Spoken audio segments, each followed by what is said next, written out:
Иерусалим.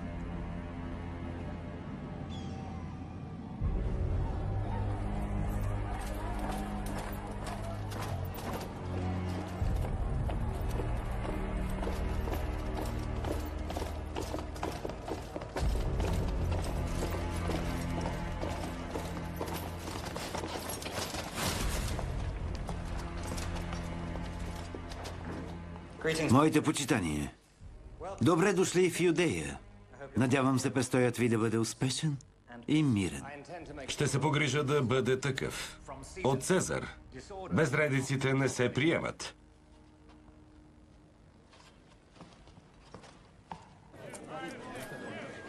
Следващият.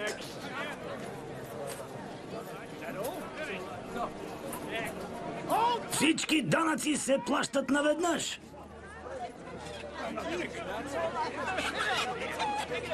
Махнете това нещо.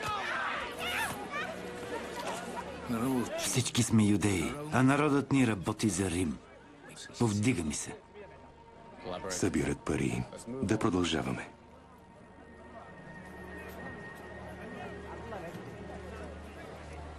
Те са отровни змии. Стойте далеч от тях. Двама мъже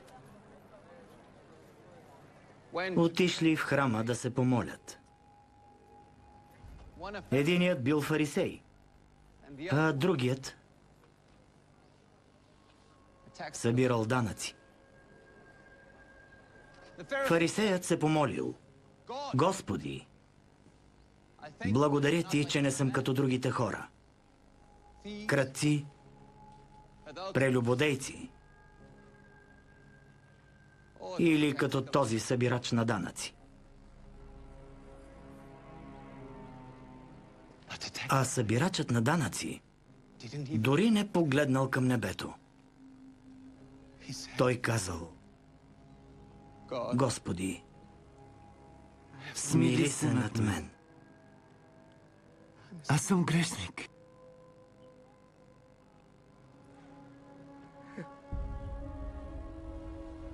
Господ благословил събирача на данъци, а не фарисея. Всеки, който величае себе си, ще бъде смирен. А всеки, който смирява себе си, ще бъде възвеличен. Матей, ела.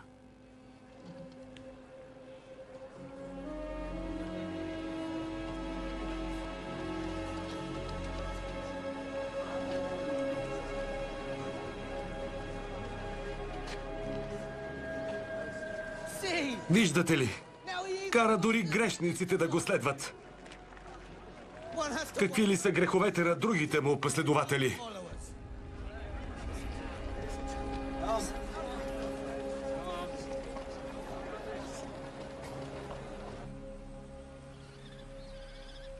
Събирачи на данъци. От тях няма нищо добро. Исус не е тук заради добрите, а заради грешниците. Дава втори шанс на хората. И ние трябва. Блажени са бедните духом, защото тяхно е Царството Небесно. Благословени са кротките, защото те ще наследят земята. Блажени са чистите по сърце, защото те ще видят Бог. Помолете се, и Той ще ви чуе. Как да се молим?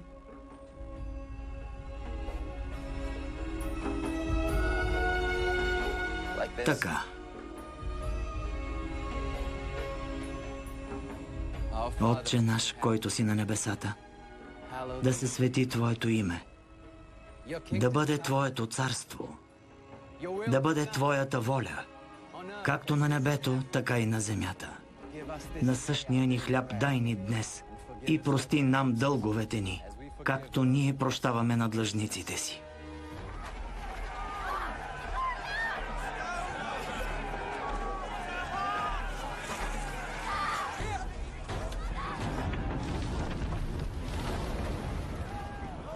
Майко, моля ви! Прелюбодейка! Ела. Насам. Законът ни казва да я прибием с камъни. Ти какво ще кажеш?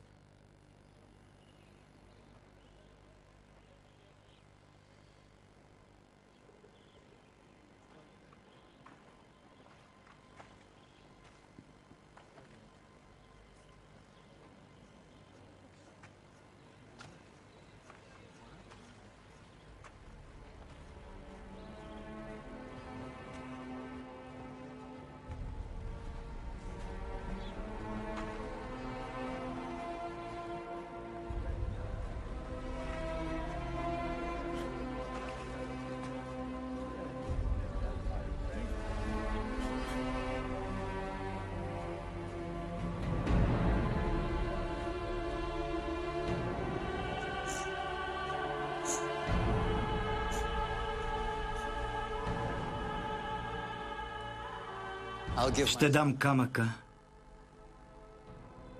на първия мъж, който ми каже, че никога не е съгрешавал.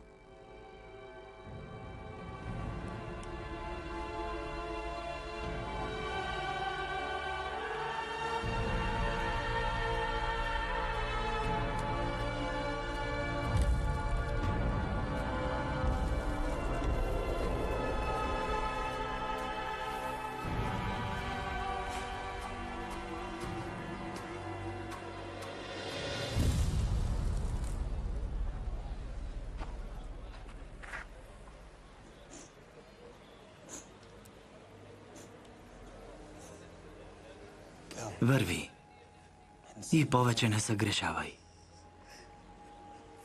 Благодаря.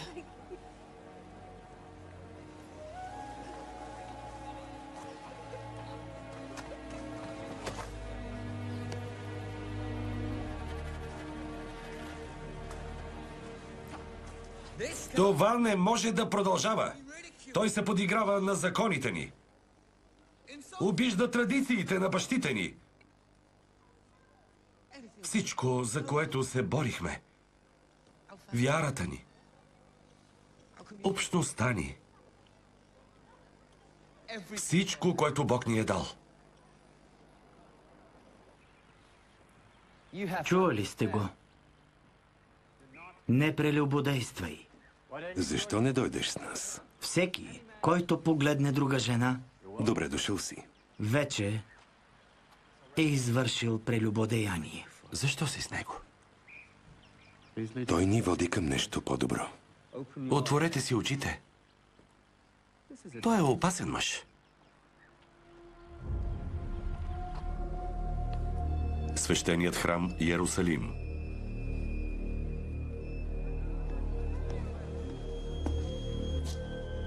Ваше първосвещенство, Никодим е тук.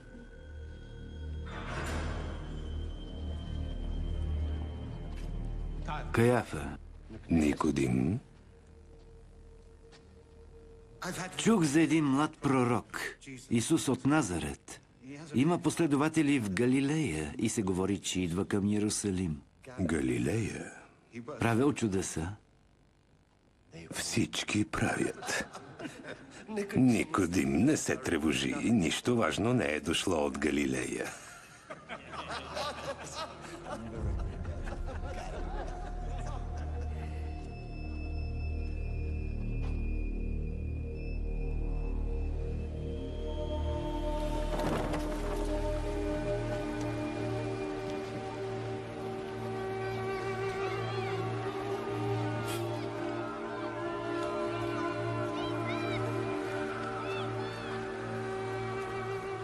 Изглежда тихо местенце.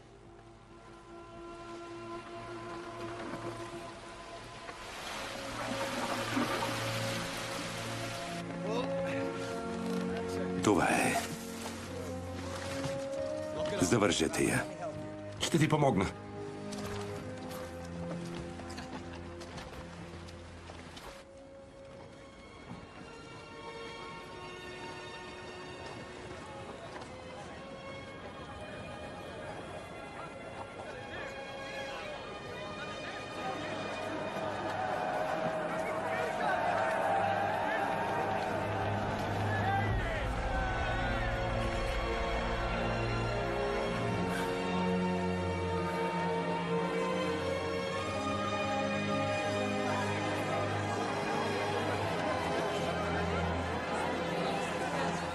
Идват отдалеч.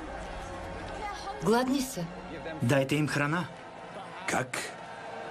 Ние нямаме нищо. Риба и хляб. Донеси ми ги.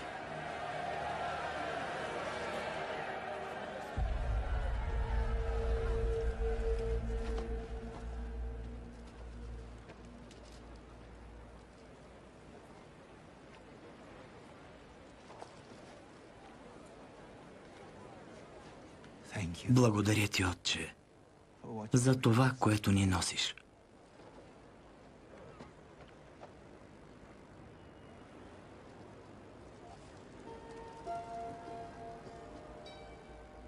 Нашият отец Фрая храни птиците в небето. Колко повече би дал на вас?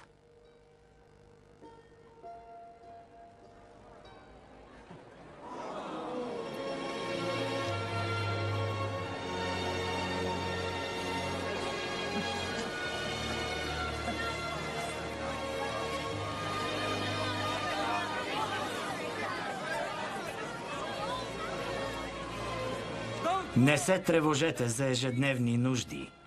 Господ ще ви помогне. Поставете го на първо място и всичко друго ще последва. Ако сте гладни за правда, ще бъдете сити чрез мен. Той каза: поискай и ще ти бъде дадено. Можем да ги нахраним.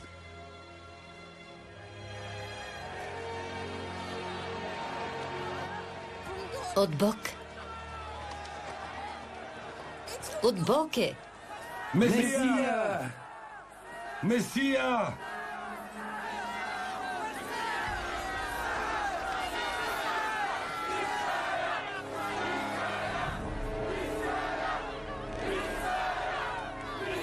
Искат да си техен цар.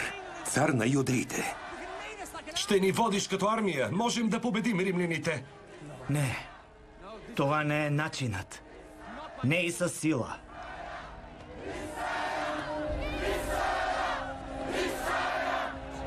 Петре, къде отива? Какво стана?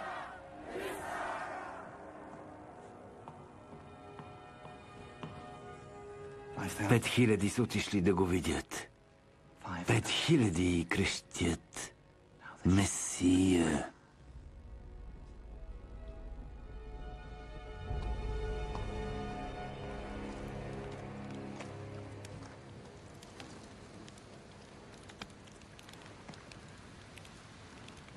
Хората днес нарекоха те цар.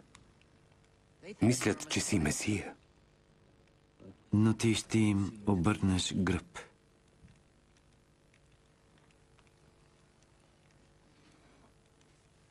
Няма ли да бъдеш наш цар? Кой мислите, че съм аз?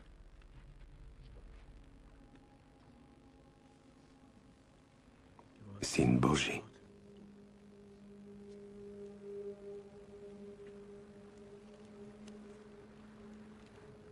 Не го знаеш по това, което знаеш за мен, Петре. Било ти